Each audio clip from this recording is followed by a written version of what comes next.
Aujourd'hui, je vais te montrer comment est-ce que tu peux te faire le maximum de tonnes dans la culture du maïs. C'est dans cette vidéo et c'est tout de suite. Si tu n'as pas regardé cette vidéo, tu es foutu. Tu n'auras pas de bon rendement dans ta production de maïs. Let's go. Aujourd'hui, je vais te montrer comment est-ce que tu peux te faire le maximum de tonnage dans ta production de maïs. C'est dans cette vidéo et c'est tout de suite. Comment est-ce que tu peux te faire le maximum de tonnage dans ta production de maïs? Je vais te montrer dans cette vidéo, peu importe tes moyens, comment est-ce que tu peux multiplier par 2 ou par 3, voire même par 5 ta production de maïs selon tes moyens. C'est-à-dire, peu importe tes moyens, je vais te montrer le secret qu'il te faut pour pouvoir vraiment avoir le maximum de rendement. Bonjour à toi, cher entrepreneur. Si tu ne me connais pas, moi c'est Monsieur Kabouré Érudit. Ici, moi, je te parle d'agriculture, je te parle d'investissement et je partage avec toi des conseils très instructifs pour te permettre de booster dans le domaine agricole et de pouvoir vraiment te faire le maximum de blé. Parce que ici, moi je te donne des secrets, je ne te vends pas du rêve, c'est les meilleurs conseils ici. Donc si tu es nouveau, je te propose d'abord de t'abonner, de liker cette vidéo et de partager cette même vidéo à ceux qui sont aussi dans le domaine agricole, de pouvoir vraiment profiter de ces conseils afin de réussir. Je vais te partager ici en 3 étapes, les 3 secrets qu'il te faut, peu importe tes moyens, afin de pouvoir vraiment te faire le maximum de tonnage en fonction de tes moyens. Donc, en première étape, si tu n'as rien, tu n'as même pas assez d'argent que tu veux te lancer, par exemple, dans 1 hectare de maïs, je te propose de faire une variété de maïs très spéciale. Donc, dans la culture du maïs, il y a plusieurs variétés. Il y a des variétés qui font 1 épi, il y a des variétés qui font 2 épis, et il y a des variétés qui font 3 épis. Donc, quel type de variété tu dois choisir en fonction de toi, tes moyens.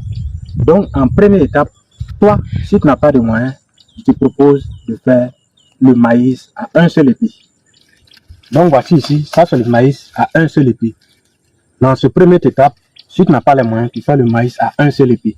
Surtout si la pluviométrie n'est pas bonne dans ta localité, tu fais le maïs à 1 seul épi. Et puis, tu fais ça très bien, tu plantes, peu importe le carrément que tu vas faire dans ta production. Tu peux faire une autre densité, comme tu peux faire aussi une densité conventionnelle. Et puis maintenant, vu que ce n'est qu'un seul épi qui pleut bien, même s'il ne pleut pas bien, votre maïs qui produira seulement qu'un seul épi va focaliser toute son énergie pour vous donner un seul bon épi. Donc ce qui va vous permettre, même si vous n'avez pas donné trop de moyens, vous n'avez pas arrosé, votre maïs va vous donner en tout cas de très bons rendements. Chaque épi sera vraiment costaud et vous aurez beaucoup de graines dedans. Parce qu'il y a des épis, quand vous allez casser là, vous allez voir qu'il n'y a pas assez de graines. Les graines sont éparpillées. Donc si vous n'avez pas les moyens, vous faites le maïs à 3 épis, à 2 épis, vous n'aurez presque rien. Vous n'aurez pas de rendement. Mais quand vous faites un seul épi, toute l'énergie sera focalisée sur le seul épi et ça va vous donner des bons et gros épis sur chaque pied. Même si c'est un seul, vous aurez quand même quelque chose de bon et vos graines de maïs seront différentes de ce que les autres vont peut-être produire. Donc dans cette deuxième étape, vous devez maintenant faire, lorsque vous avez un peu de moyens, pas trop de moyens, parce que la première étape c'est sans apport d'engrais, ça a une production beaucoup plus simplifiée.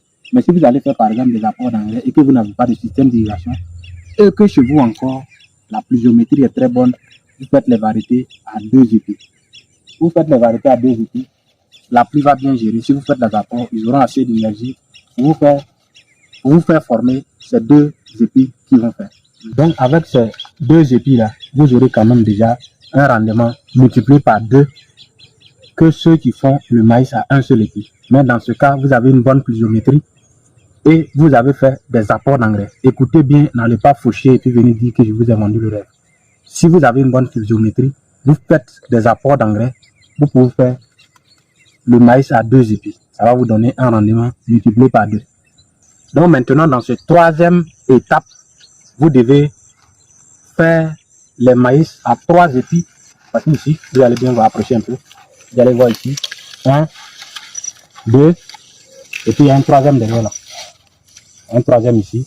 Donc même s'il y a un 4e, on considère comme si c'est un 3e pour le moment.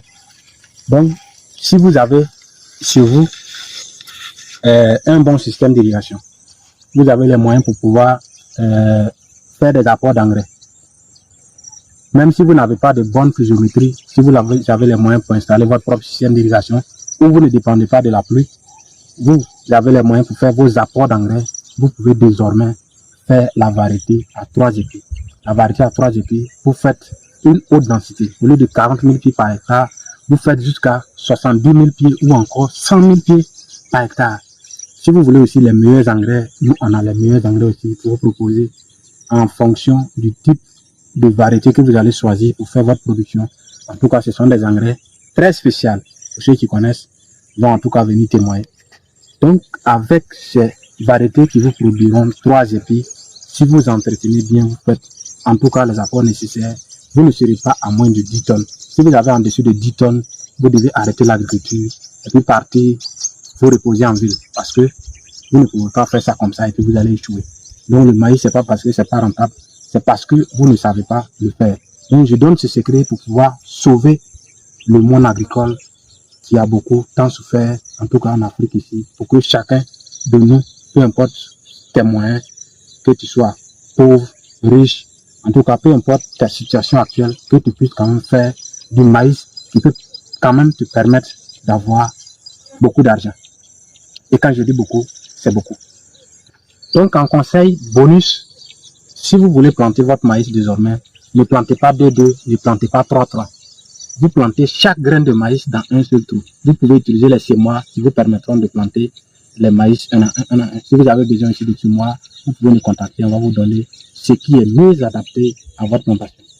Vous plantez un à un, même si vous n'avez pas de semoirs, parce que ici, il s'agit de ceux qui ont les moyens et ceux qui n'ont pas aussi les moyens. Sans semoirs, vous devez utiliser une corde, vous tirez la corde et vous plantez un seul graine par trou. Là, quand la plante va se lever, il ne sera pas beaucoup en concurrence, il sera beaucoup plus à l'aise et il va produire en tout cas des épis très en forme. Donc désormais, si tu n'as pas les moyens, tu fais le maïs à un seul épi et puis tu comptes sur la pluie, tu auras un bon rendement. Si tu as quand même un petit budget que tu peux te permettre d'acheter les engrais, tu fais le maïs à 2 épis. Si tu as encore un système d'irrigation et quelques moyens pour faire des apports d'engrais, tu fais le maïs à 3 épis. Ça va te donner beaucoup d'argent. Donc c'est un secret qui est gratuit, mais qui va beaucoup sauver le monde agricole. Donc si ce conseil t'a plu, n'oublie surtout pas de t'abonner et de la partager à beaucoup de monde ou encore à partager à ceux qui sont dans le village afin qu'ils puissent profiter de ces conseils et de réussir. Ici, nous avons 60 ans dans le cerveau et 20 ans dans le corps.